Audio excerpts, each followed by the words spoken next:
Prime Minister. Madam Speaker, I'm informed by the Acting Director of the Civil Aviation that on the 12th of October 2025, following a request made by Jet Prime Limited on behalf of Transocean Airways, initially for medical evacuation, then for tourism purposes, and finally for shortage of fuel, they asked that they be allowed to land. In line with the International Civil Aviation recommended practices, the Department of Civil Aviation allowed the plane to land. The aircraft, a Cessna Citation 560XL, bearing registration number 5RHMR, landed on the 12th of October 2025 at 0044 hours. With regard to Part A of the question, there were 5 passengers on board, namely Mrs. Ravatomanga, Mr. Ravatomanga, Mr. Ravatomanga Rami Vialiciana, Mr. Nitse Louis Christian, and Mr. Ravatomanga Aina Fenusa. And also there were 2 crew members together. You want the name, maybe Mr. Ramanand Soa and Mr. Hasian Yabo. 2 senior officers of Customs Department of the Mauritius Revenue Authority proceeded to Jet Prime Limited at 0045 hours and gave clearance to land for the 5 passengers and the 2 crew members. 9 pieces of luggage and 6 pieces of handbags were scanned and cleared for the passengers. 2 pieces of handbags were scanned and cleared for the crew members. All 5 passengers declared that they had in their possession a total of 10,000 euros. It is to be noted that on the 13th of October 2025, at 14:00 hours, the Customs Department of the Mauritius Revenue Authority carried out a search of the aircraft in the presence of the captain. Nothing compromising was found except for 1 suitcase-like bag in EOS, and the captain explained that the bag belonged to Mr. Ravatomanga. The bag was secured and was not opened. An appointment was scheduled on the 14th of October 2025 for examination in the presence of its owner, Mr. Maminian Ravatomanga, and the bag was opened and contained a car sunroof accessory only. It is to be noted that this suitcase-like bag was among the bags which were scanned and cleared on the 12th of October 2025, but the owner requested that it be returned on board because he would not need it during his stay in Mauritius. Madam Speaker, with regard to Part B of the question, it is well established and common knowledge that the arrest of any person by the Financial Crimes Commission, like any other investigative authority, must be based on reasonable suspicion of commission of an offense having been committed by that person. I am given to understand that the Financial Crimes Commission sought the views of the Director of Public Prosecutions prior to the arrest. The 3 persons have been arrested in connection with their suspected involvement in the offense of money laundering. The investigation is ongoing at the level of the Financial Crimes Commission, and the latter has already and is continuing to communicate officially on its website in that respect. At the request of the Conseil National de Défense de la Transition, Mrs. Ernerva and Mr. Antem Ramparani were allowed to enter Mauritius on the 17th of October of this year to provide information and coordinate actions regarding the investigations involving Mr. Ravatomanga. I regard Part C of the question in line with the policy of my government to be transparent and accountable in public affairs. Unlike the previous government, I will be tabling a copy of the report, including the conclusions thereof. Madam Speaker, this inquiry has international ramifications, and the Federal Bureau of Investigation, the FBI, has already sent a request for information and has offered to help in the investigation in relation to the sale to Iran of 5 Boeing 777 aircrafts against the embargo imposed by the United States. I propose to also enlist the services not only of the FBI, but also other international foreign investigative authorities who said they are prepared to assist in the investigation. Thank you. Supplementary? Yes, thank you, Madam Speaker. Let me begin by this. This scandal, with a lot of ramifications, stinks from day one and involves a lot of very important institutions of our country and also political nominees of the actual government. Can the Honorable Prime Minister inform the House for such an important thing? Why the acting Prime Minister was not made aware of the request for lending of this private jet? Don't you feel that he should have been made aware? I certainly agree with that. He should have been made aware. May I ask the Honorable Prime Minister why then he was not made aware? Well, you will see in the report. I will be tabling the report. But I can table it now. Yeah. You want me to walk up and table it? Somebody come and table it. But they went through the procedure that they didn't perhaps look at the political implications. They went through procedures and they allowed the aircraft to land because they checked on World Check, on all these international. They don't do all the checks, unfortunately. I will be coming to the House to say that we have to have other checks. But they went through all the procedures. They didn't see anything against these persons, and they allowed them to land at the airport. Second.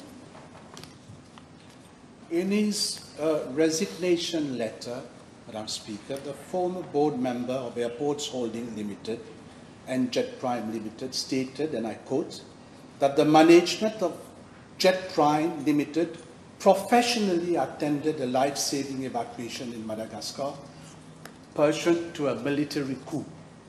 Should we understand that reasons given by the pilot for emergency landing were not correct and that local authorities at the airport were well aware of that situation? I can't say whether they were well aware, but it is clear from when you look at the report that it was planned, pre-planned. First of all, they asked for a medical evacuation. Then they changed it on the same day for a tourism request to land. And then later on, they said there's low fuel in the plane, their fuel is very short, and they want to land. 3 reasons for the same plane. So obviously, lots of things. Jet Prime will have to answer later on about what was its involvement exactly, because it looks to me like it was pre-planned. I think this is in the report, but may I ask the Honorable Prime Minister, who gave the final authorization for the landing of that private jet? The Deputy Civil Aviation, Acting Director of the Civil Aviation, liaised with the Passport and Immigration Office, and they checked on the World Check, on the other checks that they did. There was nothing against these passengers at the time, so they're allowed to land. Then, Honorable Prime Minister, do you mean to say that nobody from your office was informed and nobody from your office cleared that landing? PIU falls under my office, Madam Speaker. PIU, Passport and Immigration Office, falls under the PMO. No, I'm talking about the SecTuCab and the Secretary for Home Affairs, Madam Speaker. Were they not informed? Yeah, the Secretary for Home Affairs was informed because of the PIU falls under her. She looks at the PIU. So they were informed? No? I said the Secretary for Home Affairs. Now, let me come to part D of my main question, Madam Speaker, in relation to the ongoing investigation by the Financial Crimes Commission. Can the Honorable Prime Minister... Can the Honorable Prime Minister confirm whether the resignation of the former Commissioner, Mr. J.F., is related to the ongoing investigation? And if this is the case, will he inform the House whether charges will be leveled against that gentleman? As I always said, Madam Speaker, we will leave no stone unturned. Whoever gets involved, they'll have to answer to the question. He has, I saw in the paper that he has given reasons for personal reasons, but an investigation is ongoing. He will be called, I'm sure, if he hasn't been called already.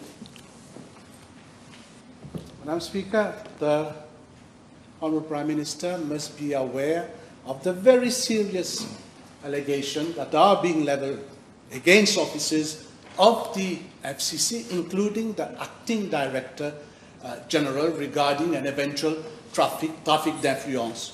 Will he give assurance that if there is any inquiry against officers of the FCC, it will not be for the FCC to carry out that inquiry, and if this is the case, that necessary decisions will be taken to ensure the proper functioning of the FCC? We're not living in the era of the MSM, Madam Speaker. If that you were in power now, I can tell you, for sure I can tell you, this gentleman would have been allowed to leave Mauritius quietly, nothing would have happened, but money would have worked under the table.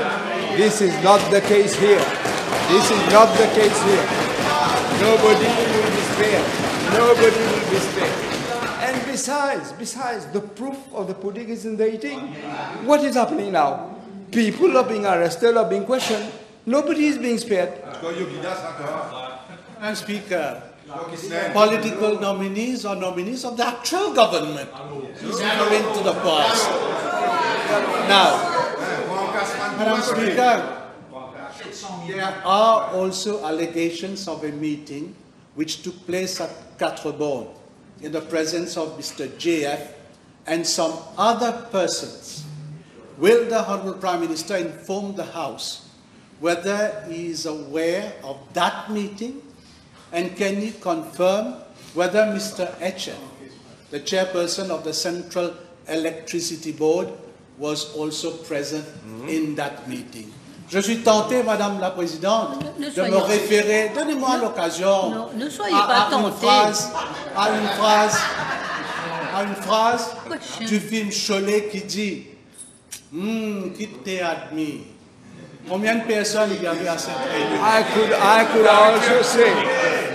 could also say, do you know, I'm told from the press, people in the press, that the people very, very close to the top hierarchy of the MSM also have been convicted. But you don't seem to know this. You don't seem to know this. As I say again, I cannot know. I'm not investigating. I'm not the investigator. Let the FCC do the investigation as they're doing, properly questioning everyone. And they will be questioning everyone. Yes. If he's aware, Question. may I ask him whether he's aware that during that meeting, there was a telephone conversation with a member of his government? How would I be able to know whether there was a telephone or not telephone? Let the inquiry find out. Huh? Yeah. Yes. Madam Speaker, we know that Madagascar has been suspended by the African Union. Is the Honourable Prime Minister aware that the Deputy Prime Minister told a media that the government has, and I quote, de très bonnes relations avec le nouveau président et avec le nouveau régime? Are we made to understand that the government is accepting the new president of Madagascar? The Honourable Leader of the Opposition has no experience in diplomatic matters, clearly. Clearly has no experience.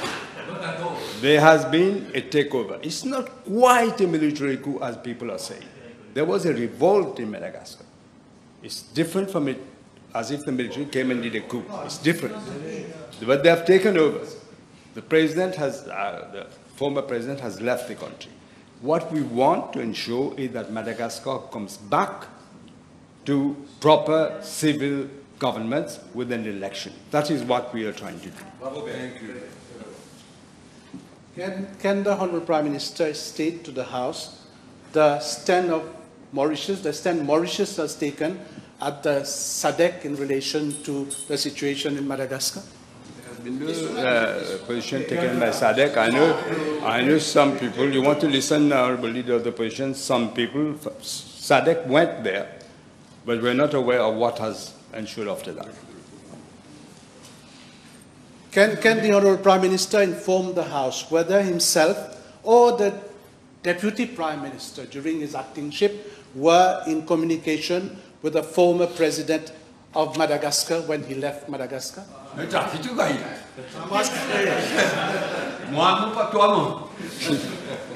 Neither of us have, obviously. May I ask the Honourable Prime Minister, the pilot provided multiple reasons to justify lending, and the first of which was for medical reasons. Can the Honourable Prime Minister inform the House if the Ministry of Health was informed immediately and if a team was sent to the airport? No, I think, Honourable Leader, let me remind you, first of all, they said it was for medical evacuation. Secondly, then it came to tourism. Thirdly, it came to lack of fuel in the airplane. So 3 reasons on the same day, within hours.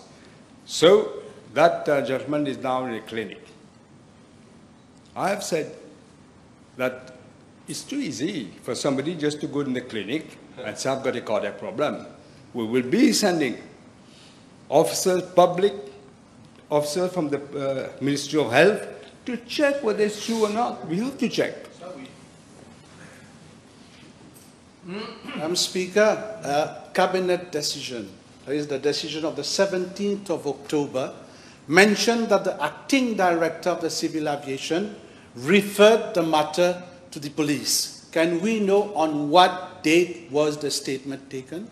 We'll see all in the report that I've just circulated, various étapes de ce qui s'est passé.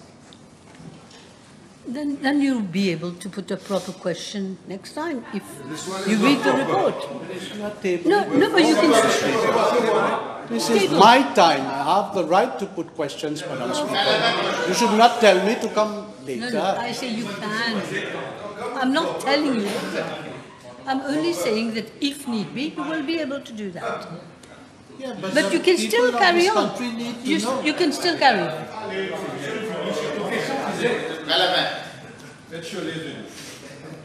Madam Speaker, can the Honourable Prime Minister inform the House, given the circumstances in which the private jet landed, why was the pilot authorized to take off shortly afterwards? Well, I mean, there were 2 pilots. Huh? Suppose you're referring to the captain of the aircraft. Again, while the checks were done, nothing was found against him. He was allowed to leave. But as I say, we will incorporate a new system where all this, lots of countries are doing it.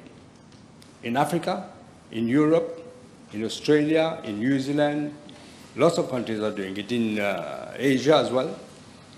So we will have to do the same system, I believe. Can I ask the Honourable Prime Minister to confirm to the House whether the private jet was refueled upon landing? This investigation will look into all this. He said, the captain said there was no fuel in the jet and they were allowed to go. So I suppose they were not refueled straight away because they were allowed to land. I don't know whether the Prime Minister has this information. Can he also provide to the House information with regard to the type of passports in possession of the passengers? You mean whether they were diplomatic passports? I believe not. But I can't say. The investigation will be able to look at all this. Now, the acting Prime Minister claimed in a press conference that he was not made aware of this incident, whilst the executive chairperson of Airport Holdings stated that the acting Prime Minister was kept aware at all times. Which is which? Well, he's lying. The Deputy Prime Minister was not made aware. I can say that. He's lying, you say? The other guy is lying. It's very serious, Madam Speaker, if he's lying. Now, He said the Deputy Prime Minister is lying. I said the other guy is saying that the Deputy Prime Minister was made aware. He was not made aware. That's what I'm saying. He understood. now, the acting Prime Minister has also expressed dissatisfaction that 2 flights to Madagascar during that period were cancelled. To which the former chairperson of Air Mauritius replied that it was for security reasons. Can I ask the Honourable Prime Minister whether this has also been cleared?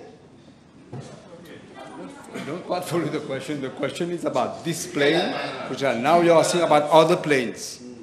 That statement was made by the acting Prime Minister. Even if it was made by the acting Prime Minister, the question is about this plane. He promised the nation that everything will be cleared. Well, I can tell you everything will be cleared.